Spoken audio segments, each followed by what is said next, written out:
เหนือผืนทุ่งนาที่โทษยาวออกไปสุดลูกหูลูกตามีภูเขาลูกหนึ่ง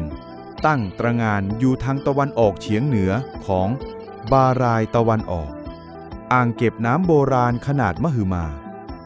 บนยอดเขานั้นคือพนมโบกปราสาทหินเล็กๆแต่ทรงพลังที่เฝ้ามองแผ่นดินแห่งอังกอร์มากกว่า1,000 ปี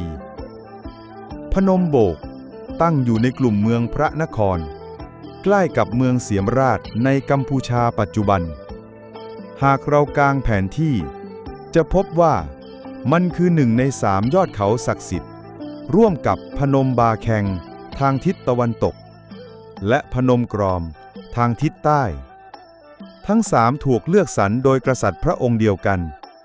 คือพระเจ้ายโสวรมันที่1ผู้ครองราชย์ในช่วงปลายคริสตศตวรรษที่9ถึงต้นคริสตศตวรรษที่10ประมาณค.ศ. 889ถึง910นี่คือช่วงเวลาเปลี่ยนผ่านครั้งสำคัญของอาณาจักรขอมพระเจ้ายโสวรมันที่1ทรงย้ายศูนย์กลางจากเมืองหริราลัยที่ตั้งอยู่ริมพนมกุเลนมาสู่ที่ราบกว้างใหญ่ซึ่งต่อมาจะกลายเป็นหัวใจของจักรวรรดิอังกอร์พระองค์สถาปนาเมืองหลวงใหม่ในนามยโสธรปุระเมืองที่ไม่ได้ถูกวางไว้เพียงเพื่อการปกครองหากแต่ถูกออกแบบทั้งภูมิประเทศให้เป็นภาพสะท้อนของจักรวาลตามคติศาสนาฮินดูการเลือกสร้างศาสนสถานบนยอดเขาทั้ง3เปรียบเสมือนการปักหมุดจักรวาลลงบนผืนแผ่นดินทุกยอดเขาทำหน้าที่เสมือนเสาหลักที่ยึดโยงฟ้าดินน้ำเข้าด้วยกันโดยมีบารายตะวันออกเป็นองค์ประกอบทางน้ำที่หล่อเลี้ยงเมืองและเป็นสัญลักษณ์แห่งมหาสมุทรจักรวาลดังนั้นพนมโบกจึงไม่ได้เป็นเพียงปราสาทบนยอดเขาที่สูงราว200 กว่าเมตรแต่เป็นเข็มทิศแห่งจักรวาลที่กำหนดทั้งพลังศักดิ์สิทธิ์และโครงสร้างเมืองอังกอร์ในยุคแรกเริ่ม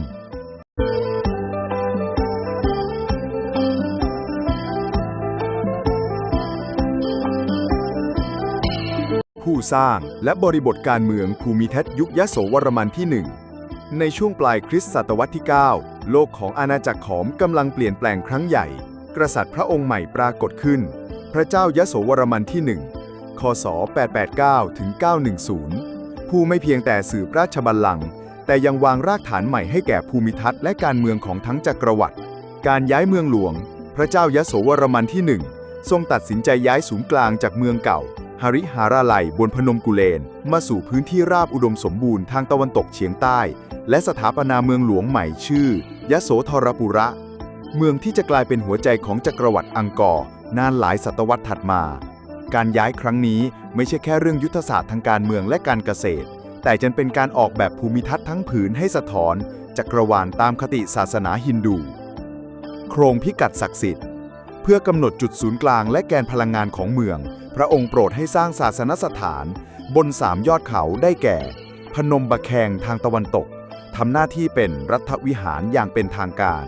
พนมโบกทางตะวันออกเฉียงเหนือพนมกรอมทางทิศใต้ทั้ง3คือเสาหลักจักรวาลทำหน้าที่กำหนดทิศและเสริมสมดุลแก่ผืนดินอังกอร์เมื่อมองร่วมกับโครงการชลประทานขนาดมหึมาบารายตะวันออกอ่างเก็บน้ำยาวกว่า7 กิโลเมตรภูมิประเทศทั้งผืนจึงถูกออกแบบเป็นผังจักรวาลที่มีภูเขาเปรียบดั่งเขาพระสุเมรุและบารายคือมหาสมุทรกันทัพที่ล้อมรอบจักรวาลจุดหมายเชิงการเมืองศาสนานี่คือการประกาศอำนาจแบบเทวราชาอย่างชัดเจนพระมหากษัตริย์ไม่เพียงแต่ปกครองโลกมนุษย์แต่ยังเป็นสมมุติเทพผู้สถาปนาตนเองเป็นศูนย์กลางจักรวาลการสร้างภูมิทัศน์ใหม่ทั้งเมืองจึงเป็นการผนวกรวมการปกครองศาสนาและจักรวาลวิทยาเข้าด้วยกันการขาดศิลาจารึกโดยตรงแม้ที่พนมโบกและพนมกรอมจะไม่พบศิลาจารึกฐานรากที่บอกปีสร้างหรือเจตนารมณ์โดยตรงแต่เมื่อเปรียบเทียบรูปแบบสถาปัตยกรรมผังศาสนสถานกับพนมบะแคงที่มีหลักฐานชัดเจนนักวิชาการจึงสรุปว่าปราสาททั้งสองสร้างขึ้นในสมัยเดียวกัน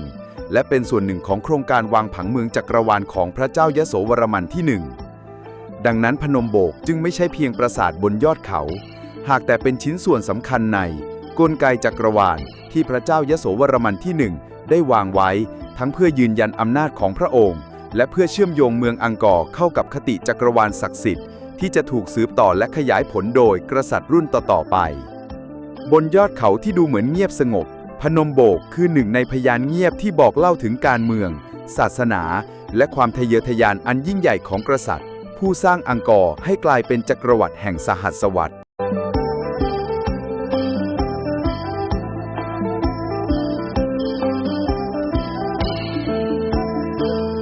ทำไมยอดเขา ศาสนา จักรวาลวิทยา และวัตถุประสงค์การสร้าง หากถามว่าทำไมกษัตริย์ขอมในสมัยพระเจ้ายโสวรมันที่ 1จึงต้องเลือกสร้างศาสนสถานบนยอดเขาคำตอบนั้นไม่ได้อยู่เพียงแค่ภูมิประเทศแต่คือการสร้างจักรวาลจำลองบนพื้นดินจริงพนมโบกเป็นเทวสถานพราหมณ์ที่เน้นคติไสยวนิกายแต่มีรูปแบบพิเศษคือเจดีย์3 องค์วางเรียงตามแนวเหนือใต้บนฐานเดียวกันศิลปกรรมนี้ไม่ได้เป็นเพียงการจัดวางเชิงสถาปัตยกรรมหากแต่เป็นการสื่อจักรวาลผ่านตรีมูรติพระศิวะพระวิษณุและพระพรหมซึ่งเปรียบเสมือนพลัง3 ประการของจักรวาลรวมอยู่ในหนึ่งเดียว3 องค์1 ผืนหมายถึงเอกภาพของจักรวาลที่แม้จะแบ่งออกเป็นบทบาทและพลังต่างกันแต่ทั้งหมดก็ผสานกันเป็นระบบเดียวนี่คือการแปลปรัชญาลึกซึ้งออกมาเป็นสถาปัตยกรรมหินบนยอดภูเขายอดเขากับคติภูเขาศักดิ์สิทธิ์ในคติฮินดูและเขมรโบราณการสร้างปราสาทบนยอดเขาคือการจำลองเขาพระสุเมรุหรือไกลลาศภูเขาศักดิ์สิทธิ์ที่เป็นที่ประทับของเหล่าเทพการที่พนมโบกตั้งอยู่สูงเหนือทุ่งนาและบารายตะวันออกจึงไม่ใช่เรื่องบังเอิญแต่เป็นการยกที่ประทับของเทพขึ้นสู่ภูมิประเทศจริงจากมุมมองนี้ภูมิทัศน์ทั้งผืนถูกเชื่อมเข้ากับจักรวาลปราสาทบนยอดเขาเท่ากับเขาพระสุเมรุบารายตะวันออกเท่ากับมหาสมุทรกันทัพที่ล้อมรอบจักรวาลทิศเหนือทิศใต้ทิศตะวันออกทิศตะวันตกเท่ากับเส้นพิกัดจักรวาลที่กำกับเมืองทั้งเมืองการกำกับทิศและเส้นฟ้าการเลือกสร้างปราสาทบนยอดเขายังสะท้อนแนวคิดกำกับเส้นฟ้าหรือ Cosmic Horizon ผู้คนในเมืองยโสธรปุระสามารถเงยหน้ามองขึ้นไปเห็นยอดปราสาทพนมโบกที่ตั้งตระหง่านเหนือเส้นขอบฟ้าความสูงทางภูมิประเทศจึงถูกใช้เป็นเครื่องมือประกาศว่ากษัตริย์และเทพเจ้าสถิตอยู่เหนือโลกมนุษย์ดังนั้นวัตถุประสงค์ของพนมโบกจึงมีหลายชั้นเชิงศาสนาสถาปนาเป็นสถานที่บูชาเทพตรีมูรติและเป็นสัญลักษณ์ของจักรวาลเชิงจักรวาลวิทยาผูกโยงภูมิประเทศจริงกับคติจักรวาลสร้างผังเมืองที่ศักดิ์สิทธิ์เชิงการเมืองตอกย้ำบทบาทของกษัตริย์ในฐานะเทวราชาผู้เป็นศูนย์กลางระหว่างโลกมนุษย์และเทพยอดเขาไม่ใช่เพียงภูมิประเทศที่สูงกว่าที่อื่นแต่คือจุดสัมผัสระหว่างมนุษย์กับจักรวาลการสร้างพนมโบกบนยอดเขาจึงเป็นทั้งศิลปะพิธีกรรมและการเมืองที่รวมกันเป็นพลังอำนาจของอังกอร์ที่ก้องกังวานข้ามกาลเวลา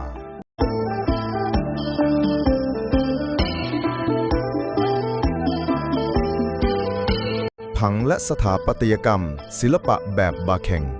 พนมโบกไม่ใช่เพียงปราสาทบนยอดเขาแต่ยังเป็นตัวอย่างอันงดงามของศิลปะแบบบาเค็งซึ่งรุ่งเรืองในช่วงต้นศตวรรษที่ 10 ภายใต้รัชสมัยพระเจ้ายโสวรมันที่ 1 และพระเจ้ายุโสวรมันที่ 1 ระหว่างคศ 893 ถึง 927 แบบแผนและผังปราสาทพนมโบกประกอบด้วยปราสาท3 องค์ขนาดเท่ากันเรียงตามแนวเหนือใต้บนฐานเดียวกันแบบแผนนี้สื่อถึงตรีมูรติพระศิวะพระพรหมและพระวิษณุที่รวมอยู่ในผังเดียวแตกต่างจากพนมครองซึ่งเจดีย์กลางสูงเด่นการเรียง3 องค์บนชานเดียวสร้างความสมดุลและแสดงถึงเอกภาพของจักรวาลทุกองค์ปราสาทมีขนาดใกล้เคียงกันเพื่อสะท้อนแนวคิด3 องค์1 ผืนที่เป็นหัวใจของจักรวาลวิทยาแบบขอมโบราณ วัสดุและเทคนิคก่อสร้างโครงผนังและคูหาใช้ศิลาแรงและหินทรายซึ่งเป็นวัสดุหลักของยุคต้นอังกอร์หน้าบันทับหลังเป็นช่วงเปลี่ยนฐานจากอิฐปูนสปันสู่หินทรายสลักลวดลายยังคงมีความเรียบง่ายแต่ทรงพลังสะท้อนแนวคิดศิลปะเปลี่ยนฐานระหว่างยุคโบราณและยุคคลาสสิกของอังกอร์ผนังหินทรายบางส่วนยังคงปรากฏร่องรอยการแกะสลักอย่างประณีตแม้หลายจุดจะถูกกัดกร่อนตามกาลเวลาแต่ยังคงบอกเล่าเรื่องราวทางศาสนาและความเชื่อของผู้สร้างองค์ประกอบล้อมรอบกำแพงศิลาแรงล้อมรอบปราสาททั้ง3องค์สร้างความศักดิ์สิทธิ์และกำหนดพื้นที่ภายในเฉลียงระเบียงและเสาเชื่อมโยงองค์เจดีย์กับพื้นที่นอกปราสาทหน้าต่าง4กลมให้แสงและระบายอากาศสร้างบรรยากาศสงบเหมาะแก่การภาวนาศาลาและหอสมุดหรือ Library Pavilion แม้ปัจจุบันเหลือเพียงร่องรอยแต่หลักฐานบางส่วนบ่งชี้บทบาทเป็นโถงภาวนาปกคลุมด้วยไม้กระเบื้องในอดีตการวางองค์ประกอบเหล่านี้สะท้อนทั้งความเชื่อทางศาสนาและบทบาททางสังคมของปราสาทที่เป็นทั้งสถานที่บูชาศูนย์เรียนรู้และพื้นที่สำหรับพิธีกรรมความหมายเชิงสัญลักษณ์ผังและสถาปัตยกรรมของพนมโบกเป็นสัญลักษณ์จักรวาลผสานศาสนาและอำนาจของกษัตริย์เข้าด้วยกันการจัดเจดีย์3องค์เท่ากับการสื่อถึงตรีมูลติและเอกภาพจักรวาลการล้อมรอบด้วยกำแพงและเฉลียงเท่ากับการกำหนดพื้นที่ศักดิ์สิทธิ์การใช้วัสดุและเทคนิคก่อสร้างเท่ากับการเชื่อมโยงอดีตและยุคใหม่ของศิลปะอังกอร์พนมโบกจึงเป็นทั้งศิลปกรรมและแผนผังสถาปัตยกรรมที่สมบูรณ์แบบ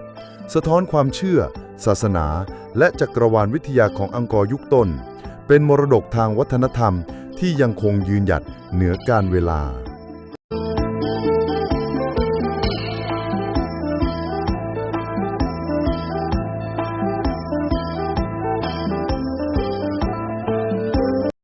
ภูมิทัศน์ภูมิศาสตร์ศักดิ์สิทธิ์ของพนมโบกสู่ยอดปราสาทพนมโบกไม่ได้ตั้งอยู่บนเนินธรรมดาแต่ตั้งตระหง่านบนยอดเขาสูงประมาณ 221 ถึง 235 เมตรเหนือพื้นราบการขึ้นไปสู่ยอดต้องผ่านบันไดกว่า 633 ถึง 635 ขั้นซึ่งแยกปราสาทออกจากเส้นทางหลักของนักท่องเที่ยวทำให้พื้นที่นี้คงความเงียบสงบและบรรยากาศของพิธีกรรมบนเขามากกว่าความวุ่นวายเชิงพาณิชย์การแยกทางเข้าที่มีความหมายการสร้างทางขึ้นยาวและชันนี้ไม่ใช่เรื่องบังเอิญเป็นเส้นทางพิธีกรรมให้ผู้ขึ้นเขาได้เตรียมจิตใจ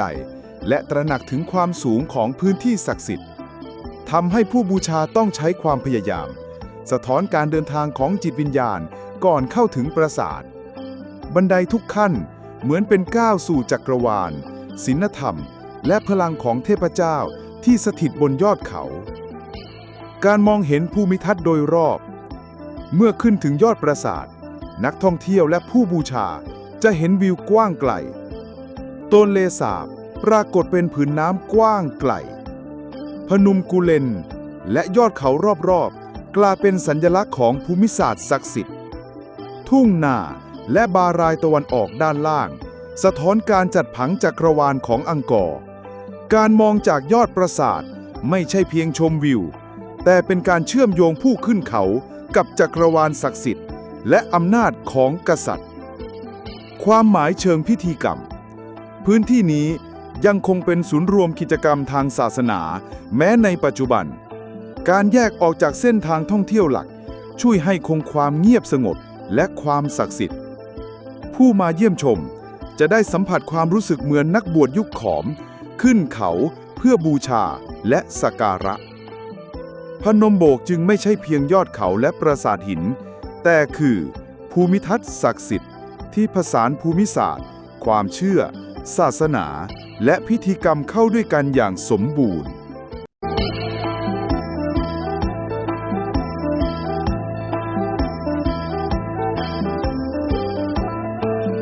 ดาราศาสตร์และช่องมองฟ้าของพนมโบกพนมโบกไม่ได้เป็นเพียงศาสนสถานบนยอดเขาแต่ยังสะท้อนความเชื่อและความเข้าใจดาราศาสตร์ของช่างยุคยโสวรมัน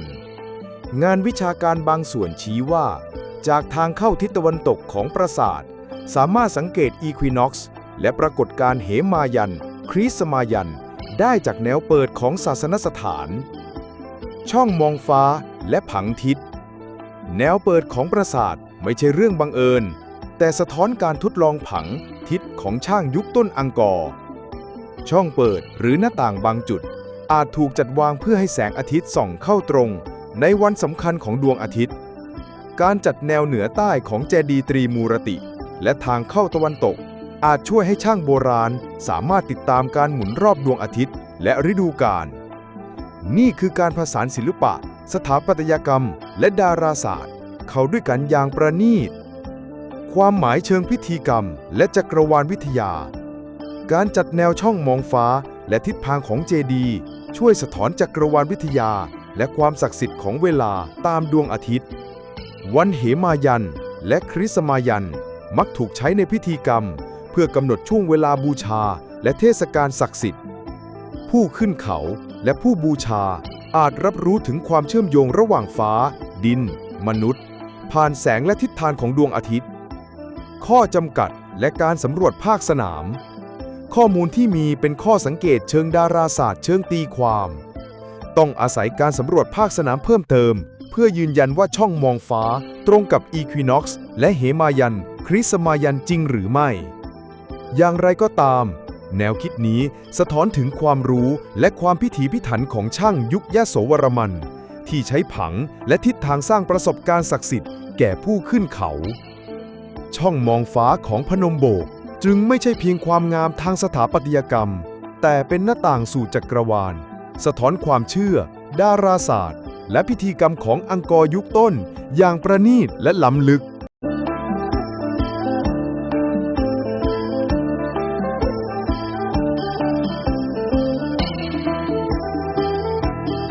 โบราณวัตถุและศิลปกรรมของพนมโบก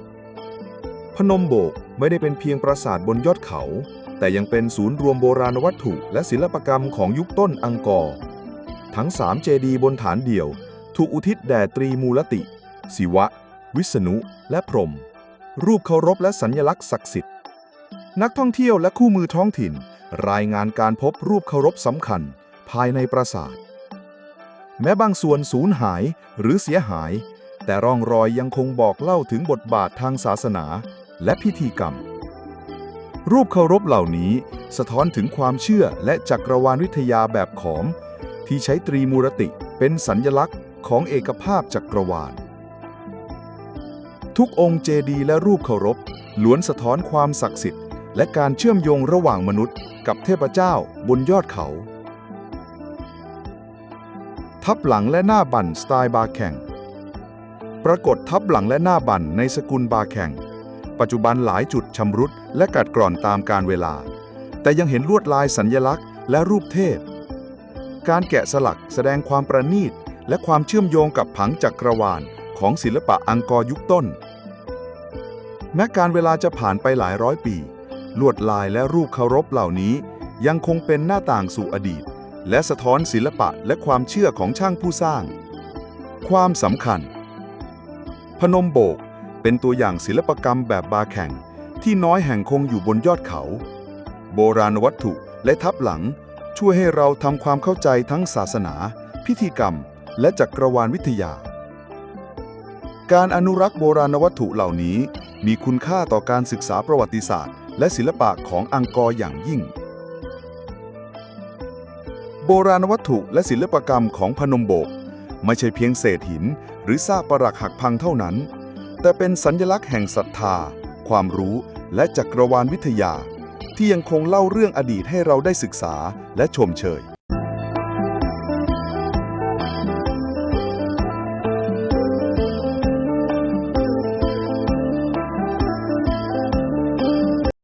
พนมโบกในเครือข่าย3ยอดเขาของอังกอร์พนมโบกมิได้ยืนโดดเดี่ยวบนภูเขา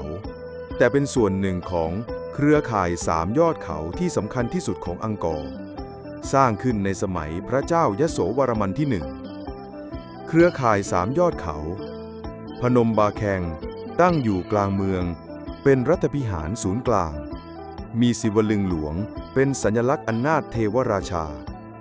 พนมกรอมและพนมโบกตั้งอยู่ตามขอบผังภูมิประเทศทำหน้าที่เป็นคู่สมมาตร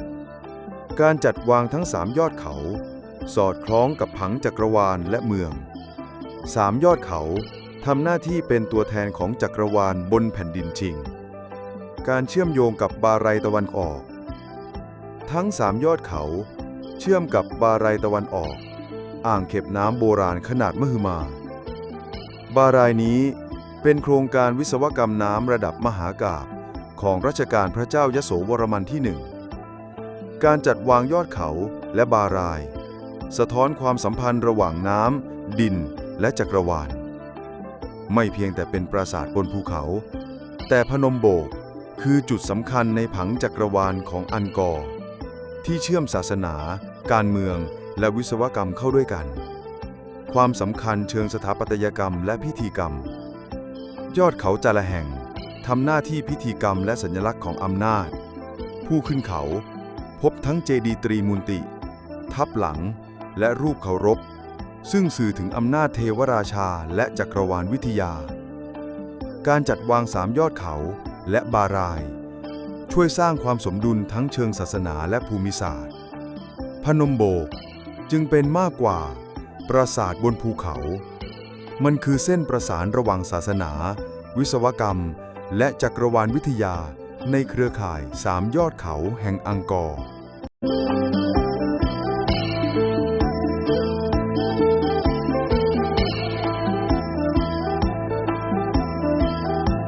ชะตากรรมสมัยใหม่และภาวะอนุรักษ์ของพนมโบกพนมโบกในวันนี้เผชิญทั้งการเวลาและธรรมชาติอย่างตรงไปตรงมาปราสาทเสียหายมากกว่าพนมกระรอมและพนมบาแข่งเสาหินเอียงทับหลังแตกหักและพืชป่ายรุกรานเข้ามาแทรกซึมในร่องหินภาวะอนุรักษ์และความท้าทายการเสริมความมั่นคงของพนมโบกมีจำกัดทำให้ยังคงเป็นหน้าต่างสู่พลังของธรรมชาติ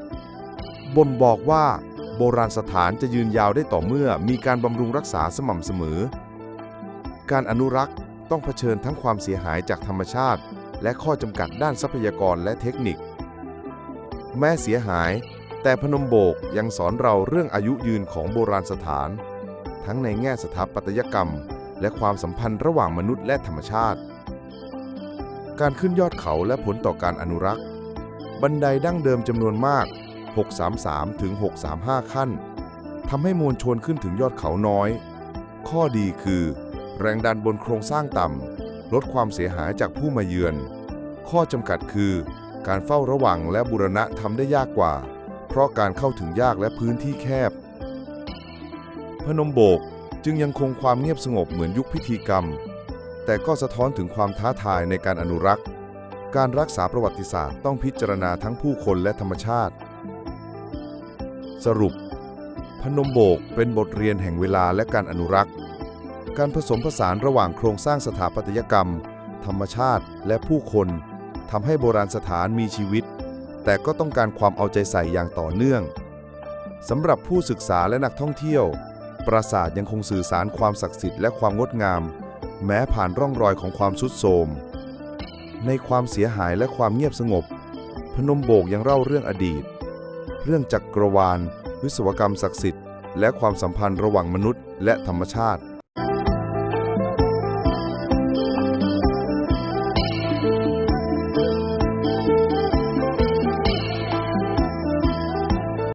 พนมโบกกับคำถามเรื่องการแย่งชิงพื้นที่หลายคนอาจสงสัยว่าพนมโบกเคยเป็นพื้นที่พิพาทหรือมีการแย่งชิงอำนาจหรือไม่แต่ความจริงคือพนมโบกไม่ได้อยู่ในเขตพิพาทชายแดนไทยกัมพูชาและไม่เคยเป็นข่าวเรื่องข้อขัดแย้งร่วมสมัย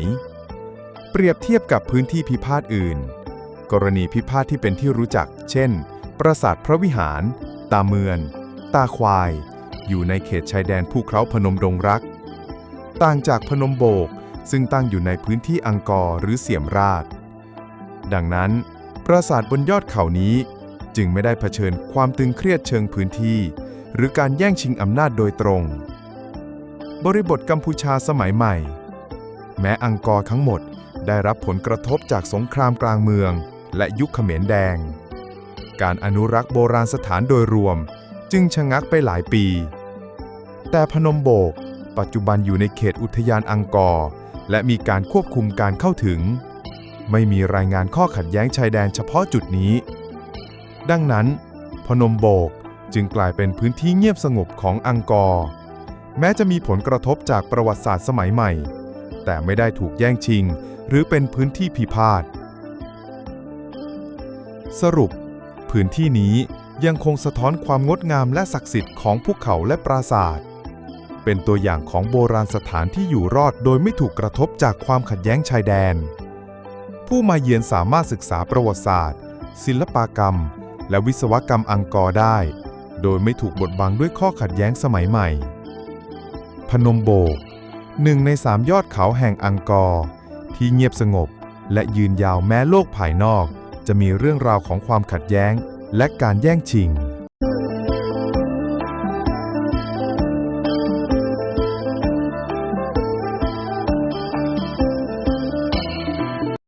ความสำคัญเชิงประวัติศาสตร์และมรดกโลกของพนมโบก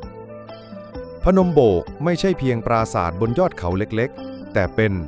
ห้องทดลองของศิลปะแบบบาแข่งและการวางผังภูมิทัศน์ศักดิ์สิทธิ์ยุคต้นอังกอร์ห้องทดลองศิลปะและผังภูมิทัศน์การสร้างปราสาท3 องค์แบบเจดีย์ตรีมูรติเรียงเหนือใต้บนฐานเดี่ยวสะท้อนแนวคิด3 องค์1 ผืนของจักรวาลผังและทิศทางของยอดเขาเชื่อมโยงกับเทวราชาภูมิประเทศและท้องฟ้าหลักการเหล่านี้ต่อยอดไปสู่มหาสถาปัตยกรรมรุ่นหลังของอังกอร์เช่นเปรราภุปทาเกอร์บาปูโอนและอังกอร์วัดพนมโบกคือเวทีทดลองแห่งอำนาจเทวราชาและจักรวาลวิทยาที่นักสถาปนิกอังกอร์ยุคหลังใช้เป็นต้นแบบคุณค่าด้านประสบการณ์ความสงบและโดดเดี่ยวบนยอดเขาให้ผู้มาเยือนได้สัมผัสบทบาทดั้งเดิมของภูเขาศักดิ์สิทธิ์วิว360 องศาเปิดมุมมองทั้งภูเขาทุ่งนาบารายและเขตอังกอร์การปีนขึ้นบันไดดั้งเดิมคือพิธีกรรมแบบสัญลักษณ์ทำให้ผู้เยี่ยมชมเข้าใจบทบาททางศาสนาและการเชื่อมโยงกับจักรวาลได้ชัดเจนกว่าวัดชื่อดังที่พลุกพล่านดังนั้นพนมโบกจึงไม่เพียงเป็นโบราณสถานแต่ยังเป็นประสบการณ์เชิงวัฒนธรรมและประวัติศาสตร์ที่จับต้องได้สรุปพนมโบกเป็นมรดกทางศิลปกรรมและภูมิทัศน์ที่ช่วยอธิบายต้นกำเนิดของสถาปัตยกรรมอังกอร์เป็นตัวอย่างของภูเขาศักดิ์สิทธิ์ที่ผู้มาเยือนสามารถสัมผัสบทบาทและความหมายดั้งเดิมแม้จะเล็กและเงียบสงบแต่คุณค่าทางประวัติศาสตร์และสุนทรียศาสตร์ของพนมโบกไม่แพ้ปราสาทชื่อดังอื่นๆนี่คือสถานที่ที่ศิลปะเทวราชาและจักรวาลมาบรรจบกันพนมโบกห้องทดลองต้นอังกอร์ที่ยังคงส่งเสียงถึงปัจจุบัน